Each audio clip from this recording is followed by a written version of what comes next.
So some time ago I was invited by this marketing firm to go to a 2K Mafia 3 event in Novato, California. So I was like, are you sure you want to fly a European out all the way over there? And they were like, yeah, of course. And then they couldn't get me a flight. So instead I was invited to play Mafia 3 before launch at this little event in Amsterdam, which is just a tiny bit closer to my house. Now I don't go up to Amsterdam that often, so I decided to make 2 videos of this little event. The first one, which is this one, about my adventure in Amsterdam and at the event itself, and a brief glimpse of the game, and the second video being about the game itself more and my experiences playing it. So totally click on that video right now if you want to see it. I'm waiting here, very patiently. Alright, is he finally gone? Good. Now as I said, I don't go up to Amsterdam very often, so I took my first big yellow train that was supposed to bring me straight there, but something went wrong, as with any journey with the NS. So I got my second big yellow ugly train, and that one actually took me to Amsterdam. And when I was there, I pretended to be one with the tourists. With my Texans t-shirt and my backpack mounted GoPro, I was indistinguishable. Now once you step out of the central station, you're immediately at the canals, where you can take a boat tour through the canals. But I decided not to go full tourist. Instead I walked to my destination, dodging the flood of bikes, some lady that was preaching about Jesus, and I arrived safely at the Industriële Grote Club, where the event was supposed to be held. Thus I was pointed up to the first floor, but I sort of had to tinkle first, so I went to the toilet, and there I very awkwardly met this guy that was quite clearly there for the event as well. And apparently he worked for IGN. I mean, I didn't even know IGN had a Dutch department, but apparently they do. Anyways, we navigated our way to the room, and here you had a very luxurious setup of 11 PCs. Toons.be computers op maat PCs. I know, that's a very special brand right there. But these are some beefy PCs. They had 16 gigs of RAM, an i5 6600K, and a 1070 graphics card, which is just a tiny bit better than what I got right now, so I would have actually liked one of those PCs. But anyways, aside from the PCs, we also had Logitech Space Mice and nice clicky blue cherry keyboards. So clicky and just so tactile. But not just PCs and peripherals, there were also beverages, including many different types of beer, candy, and cookies. I made sure I sat close to some cookies, which nobody else seemed to go for some reason, so there were more cookies for me. There was also spring water, which tasted surprisingly a lot like just regular water. There's a pile of sandwiches with crisps on top of them, very fancy sandwiches. I took one with a bunch of cheese, pretty delicious sandwich. Man, I almost felt really important there. But then it was finally time to actually play Mafia 3, which for those who don't know, is the sequel to Mafia 2.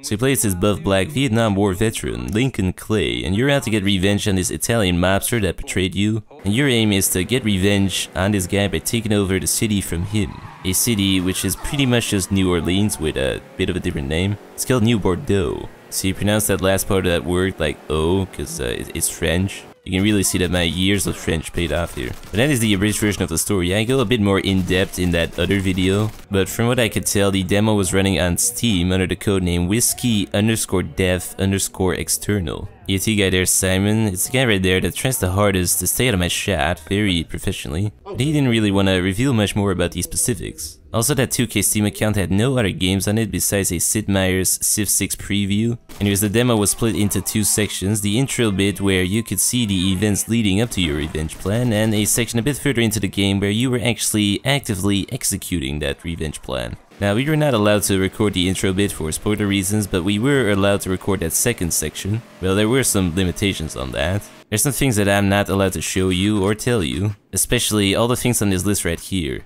I can't showcase any of these things right here, or I'll break my NDAs, so let me just close that back up again. But yeah, with some limitations, we were allowed to record that second part using NVIDIA Shadowplay, or NVIDIA Share as they like to call it now. Now initially, before Simon was supposed to set it up, I already cranked my Shadowplay settings up to the max, but he was instructed to put it at 1080p, 30 FPS, 30 megabits per second, which I thought may have something to do with the fact that it was being recorded directly onto an external USB drive, so I decided to crank it back down again and just record at a measly 30 FPS. Maybe I was just demanding too much from USB 3.0. But at that point, I was ready to show off just how good I am at video games. But yeah, I first spent some time goofing around in the game, then I actually started a story mission I wasn't supposed to. So instead I did some racket takedown missions in the so-called French ward. I shot some people in the head, I stabbed some people in the jugular with my Spec Ops knife, and I even tried my hand at quickscoping.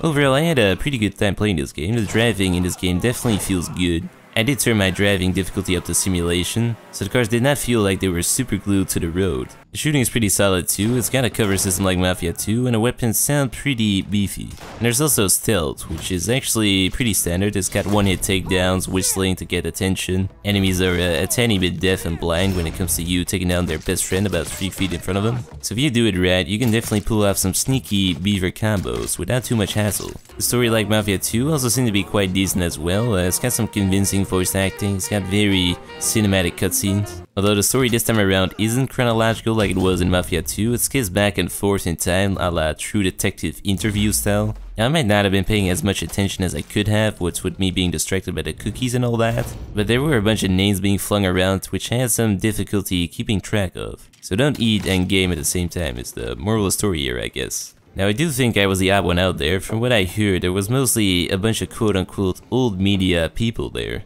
and I was definitely the youngest there. I also think I was the only one playing with a mouse and keyboard, which wasn't entirely comfortable on those chairs, but I persevered, for science. Anyways, I kept playing for a few hours and then we got some premium dinner. So like all the cool kids these days, I photographed my food. It was a fancy hamburger, some chips or french fries, whatever you want to call them, a corn cob and some ribs. And also a salad. You gotta get your nutrients too, that's very important. So after I gobbled up my salad and also got some beer, ain't that something? Open tap too. But on a full stomach, I played the game a tad bit more, and then it was about time for us to get kicked out. So first time I had to review my hard drive, to make sure I wasn't smuggling any illegal footage out of there. And then I got given my hard drive, a 500 gigabytes external USB hard drive, made in Taiwan. But I also got given some Mafia-free whiskey glasses and a deck of Mafia-free playing cards. And the game too. Or at least I'm still supposed to get it when the game launches. We also got invited to go to the launch event that's supposed to be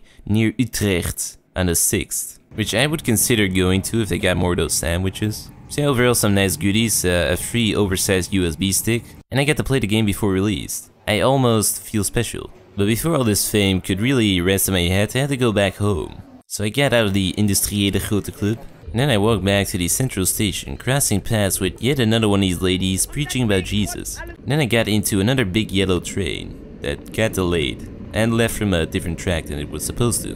The NS can just never get it right. But overall, this was a pretty cool little event. This was the first time I've ever been invited to anything like this. So it almost makes me feel like I'm a special little snowflake. I mean, I would have felt more special had I been flown out to Cali on a business trip.